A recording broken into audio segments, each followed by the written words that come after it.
Ошондо көзүмө эч нерсе көрүнбөй калды.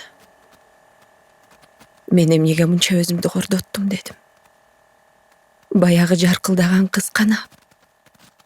Жакшы билим алган, жакшы жерде иштеген кыз эмес белем.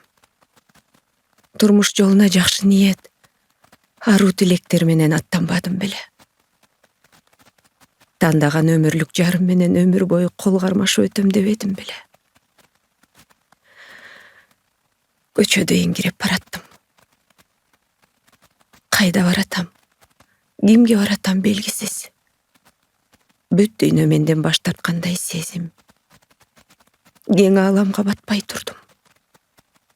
Көз алдым туман. Жолду көрө албай, буттарым чалыштайт. Көз жашым каректеримди гана эмес, жашоомдун эшигин кошо жаап салгандай сезилди. Айбек менен жумуш боюнча иш-чарада таанышкам. Узун бойлуу, арык чырай жигит конференция өтчү жайдын даярдыгын көрсөтүп, суроо болсо ага түз кайрыла берүүнү айтты. Баса, жашоодо өз адамыңды тапканыңды биринчи жолукканда эле жүрөгүң сезет деп уккам. Бирок, чынын айтсам менде андай деле сезим болгон жок. Эсимдин баары иш-чараны ийгиликтүү өткөрүп алуу болду окшойт. Келгендерди каттап, кагазга кол койдуруп, ары-бери чуркап жүргөнүм гана эсимде. Кече бүткөндө Айбек менен телефон номерлерибизди алмаштык. Мунун максаты отчеттук документтерди даярдап, кызматташуу акысын төлөө гана болчу. Ошентип күндөр өтүп атты. А мен сүйгөн ишимде, арада аймактарга кызматтык тапшырма менен барып келип. Ошондой күндөрдүн биринде кесиптештерим менен Ошко барып калдык. Айтылуу тандыр самсаны тартып, социалдык тармактардагы тарыхчаларыма киргизип койгом. Айбек WhatsApp'тагы ошол статуска жооп жазыптыр. Мындай самса жебегениме көп болду. Даамы дале эсимде дептир. Акыркы жолу Ошко качан бардыңыз эле? Деп суроо узатып, ошондон сүйлөшө баштаганбыз. Кийинчерээк жолугуп, чайлашып, ошентип жакшы мамиледе болуп кеттик.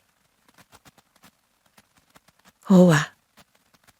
Айбек да жакшы жерде билим алган, жашоодо ийгилик издеген иштерман жигит болчу.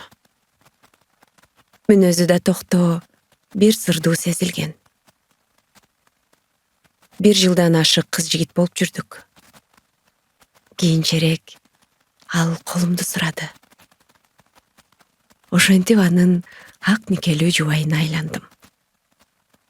Бирок баш кошкон соң эмнегедир мен токтоо, мен сабырдуу, мен көтөрүмдүү болуп чыга келдим окшойт. Кайын журтка кызмат кылуу, үй жумуштарына кошо ишиме барып келип, баарына жетишкени аракет кылып жүрдүм. Баары кызганычтан башталды. Башында сүйгөн үчүн кызганат да деп аны да, өзүмдү да сооротчумун. Арачолодо эмоция калдырып, бакырык-кыйкырыкка чейин жетчү болдук. Себепсиз кызганып атат окшойм. Бирок өзүмдү кармай албай атам деп кечирим сурайт. Көп өтпөй эле кайра таарыныша кетебиз. Айтор, кыпкындай нерседен да кызганганы азаймак турсун, улам күчөй берди. Соңунда иштебей эле койчу дегенге өттү. Ушул өнүккөн заманда иштебей коюу мүмкүн эмес да дедим. Анда эмнеге билим алдым? Эмнеге карьера курдум дедим. Чынын айтсам, кызганычынан муунуп, жүрөгүм безилдеп калган экен. Акыры багынып бердим. Жумуштан кеттим. Бирок ал деле биздин мамилени калыбына келтире алган жок. Үйгө кеч келмеyi күчөдү. Мен болсо үйгө батпайм, капаста калгандаймын. Ага кошумча мамилеси өзгөрдү. Баягы токтоо жигит эмес, мага көңүл бурбаган, бейтааныш адамды көрүп аттым. Ал ошол күнү да түн жарымда келди. Бир аз кызуу экен. Уктабай отургам. Тамак койсом, жебейм деп бурк этти. Таарынычым толуп калган экен, башымда 1000 сандагы ойлор айлана баштады. Мен анын айтканына көнүп, жумуштан чыгып, ата-энебиздин кызматын кылып отурам го дедим. Сүйлөшүп алалычы дедим акырында чыдабай. Ыйладым. Бардык арыз муңумду айттым. Мени түшүнөт го деп ойлогом. Бирок жаагыма урулган колдун үнүнөн бүт дүйнөм селттей түштү. Көчөгө чуркап чыгып кеттим.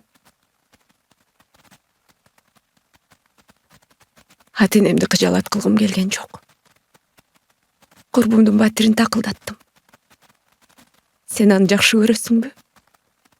Ооба дедим. Бул көйгөйдүн үстүнөн иштеп, чечкиң келеби деди курбум акырын үнү менен. Билбейм дедим.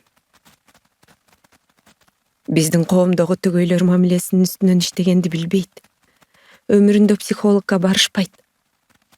Психологко акыл эсинен айныгандар гана барат деп ойлошот. Ошол айнып калганга чейин барыш керек. Сай медиреп сүйлөп атканын билем. Менин мээмде ал сөздөр Айбек айткан ачуу кептерге аралашып жаңырып атты. Ал күнү курбум Айбек менен да чалышты.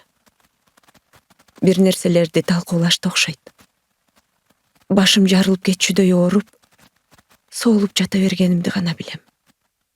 Айтор, ал бизди психологко чогуу барууга көндүрдү. Мен бул нерсени эми түшүнүп атам. Кемчиликтеримдин үстүндө иштешим керек экен. Биз жөнөкөй эле диалог кылчу эмес экенбиз. Мен жубайымды уга билбептирмин. Соңунда Айбек психологко ушинтип айтты. Бул кадамга жетүү үчүн психолог менен көп иштедик. Мен сезимдеримди ачык айтканды үйрөндүм. Бирөөгө нааразычылыгыңды айтып атканда, берки адамды күнөөлөбөй, өз сезимимди гана сүрөттөө туура экенин билдим. Жумушка баратам. Үшүкчөл жаным, таң эрте соккон муздак шамал ушундай бир жагымдуу, жылуу сезилгенин ай. Эми мен да ишке бараткан бактылуу адамдардын катарындамын. Ооба. Мен дагы үй бүлө курганда кризиске кабылган адамдардын катарында болуп калдым. Бирок биз аны чече алдык. Иште отурсам WhatsApp'тан Айбек жазды. Жумуштан кийин самса жасаган жайга барып, тамактанып келелиби дейт. Кеттик дедим. Жөнөйлү биз. Мамилебиздин үстүндө иштегени жөнөйлү. Кол кармашып, бактылуу болуу үчүн жолго чыгалы. Эми биз моралдык жактан да даярбыз. Биз дагы да өзүбүздүн үстүбүздө иштей беребиз. Аракет кыла беребиз. Анткени төгөйлөрдүн денеси бөлөк, бирок жүрөгү бир. Ошол жүрөккө эки төгөй бирдей кам көрүшү керек.